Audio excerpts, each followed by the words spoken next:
To understand my story, you sort of have to know a tiny bit about trespassing laws in our country, in that we don't have any so long as you're respectful and non-destructive.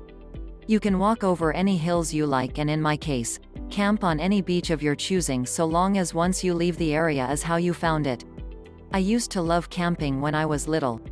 Our family would go multiple times a year with a large group of my parents' friends and their kids. On average there were maybe 10 of us at a time, which was a bit of logistical challenge since we always headed out to this one really remote beach on the coast. Actually, we weren't the only ones. There are always yachts bobbing just off the shore with people in them and other campers lining up and down the beach. Most of them also had children or teenagers, so it wasn't a wild party scene. It was very much an informal family holiday spot. There was even a small building with toilets and showers installed nearby, even though this was the middle of nowhere. I guess the local council must have figured it out and got sick of people peeing behind bushes. We took a trip up in spring 2011. I'm really bad with time, but I know this because I got my dog in winter 2010, after picking her out that November from the shelter as a birthday gift from me to me, as I paid her adoption fee. Reddit, I know you love dogs and she will be very important to the story later on, so let me tell you a little bit about Parmesan. Parmesan came to me as a 6-month-old puppy who had been rescued from a dog-fighting situation. We're not entirely sure what breed she is exactly, but my best guess is a lurcher, staffy mix. She is a wonderfully well-tempered dog with people and most dogs, but you absolutely do not threaten her, she'll have you. So by the time of this camping trip I'd had Parmesan for a few months. She'd never come camping with us before, but far as my family are concerned dogs go on camping trips, so when we all piled into the car she came too. Unusually though, none of the family friends could make it, so it was only me, my sister, my dad and my mum. I didn't mind, I wasn't that attached to the other kids, I'd rather play with my dog and I'd still have my sister. The drive took the best part of 6 hours, and because we'd left a bit later, although I don't remember why we'd left later than normal, we arrived at sunset. Not a good time to be building a tent, but we'd expected to arrive to other campers already set up and the beach illuminated in campfires. The beach was empty. In spite of this, my parents started taking stuff out and trying to build the tent. They asked us to fetch some of the lighter bags from the boot of the car while they sat pointing a flashlight at the sand to see properly. I rolled down the window of the car for Parmesan before getting out. It was pretty hot for that time of year and I wanted her to have air. Always gotta be looking out for my furry little homie. As we're fumbling about in the dark, on a beach, in the middle of nowhere, it's pretty spooky. The one road that led to this beach was circular and had a bridge over the water, meaning you could basically circle around the beach like a big zero shape if you felt like it. I wasn't really paying any attention to the road. I was complaining I was tired, as kids are wont to do, but my mum was. After maybe 15 minutes of my dad trying to nail the tent into the sand, my mum's asking him had he seen that car drive round? It's been a few times. My dad kinda shrugged her off, he's sort of like that. I don't know if he said anything back to her, but after a few more minutes a car pulled up next to ours on the road and someone got out. It was maybe 15 or 20 feet from the cars to where we were, and the light was pretty low, except for the torches. We weren't expecting to see anyone else out here at this point, and I think my mum said it must be the security.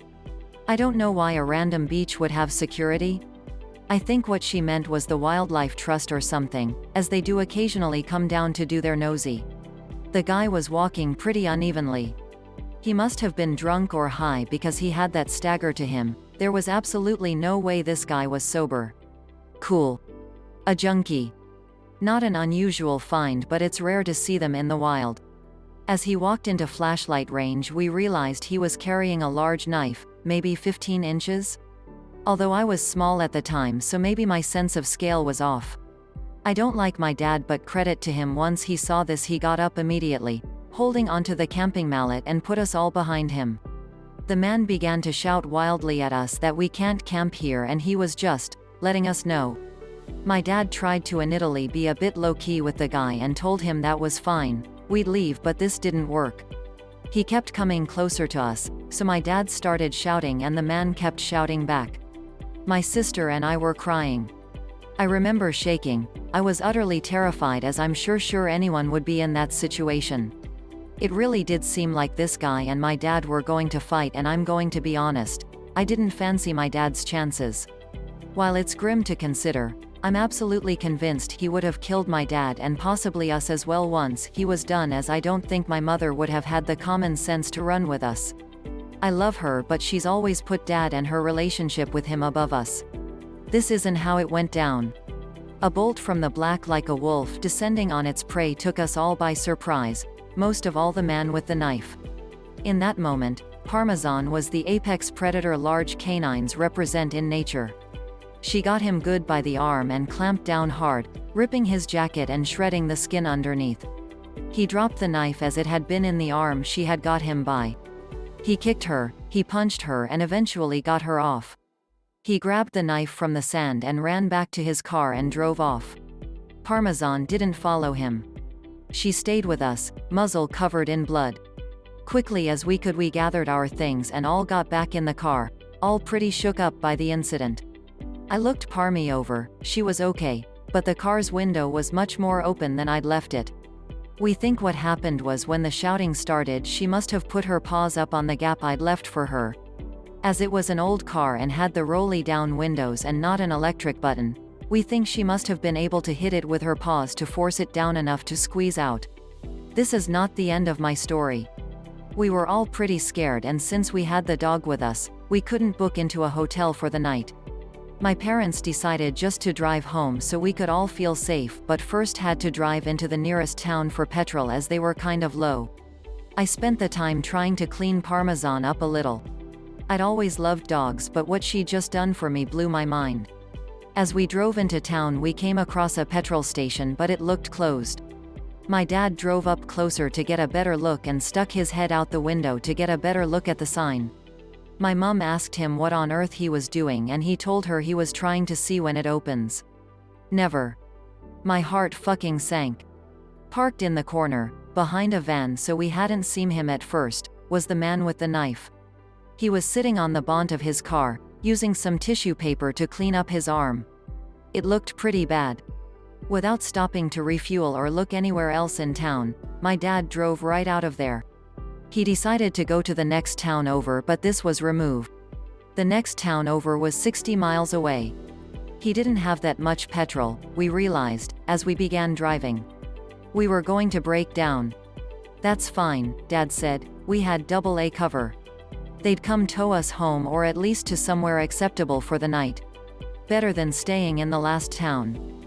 After driving for maybe 5 minutes, lights flash us from behind. Another car. The same car the man had been driving. It was him, following us. He must have realized we were low on petrol.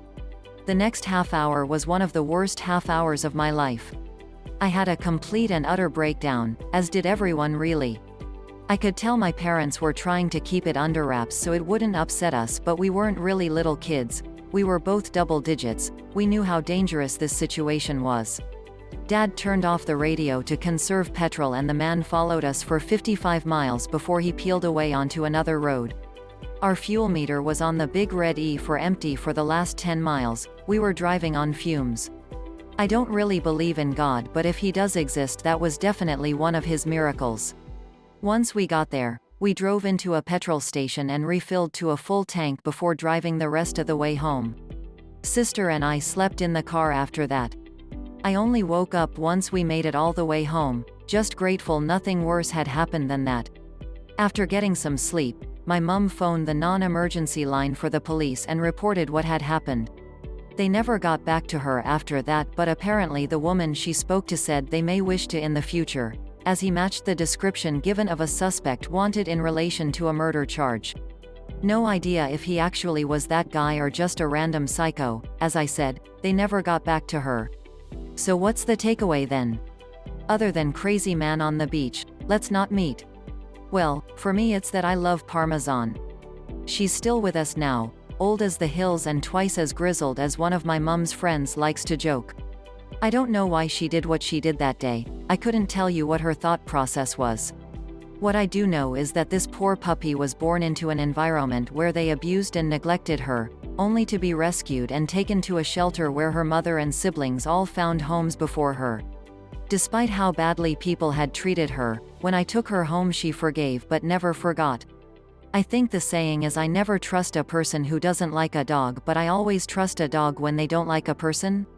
They have a very good understanding of human body language, and I think she must have understood how much danger we were in. If you're able to, please adopt. You might find yourself in a situation like mine one day. I promise you, if you're willing to save a four-legged friend's life, they will pay you back tenfold if they're able to, without a thought for their own safety. I paid £78 for Parmesan's adoption fee, which is a lot when you're a kid, but it chills me to my bones knowing if I hadn't been so instant on a dog I might be dead. Edit. My God, I was not expecting this to get this sort of reaction at all. Especially not in so little time. I've spent most of my night off going through comments, clarifying stuff in replies, ECT, ECT, ECT. I'm going to answer a few frequently asked questions quickly and then turn notifications off as I need to get on with my uni work. I live in Scotland and this happened in the Highlands, fairly remotely. The drive took so long because we always used this one really specific beach, and the car was loaded down with camping supplies, 2 small children and a dog. So the car was heavier than normal and pee breaks were frequent. You've all peed on the side of the motorway, don't at me. We didn't phone the police while being followed because we had no signal, or so my mum said, but I suspect the genuine reason was that there was weed in the car. My parents used to smoke, deal. I didn't include this in the original story because it didn't affect my experience of this story. I was a little kid and I was telling it from my perspective as I remember it as per subreddit rules. Thank you all for the awards and saying so many sweet things about Parmy.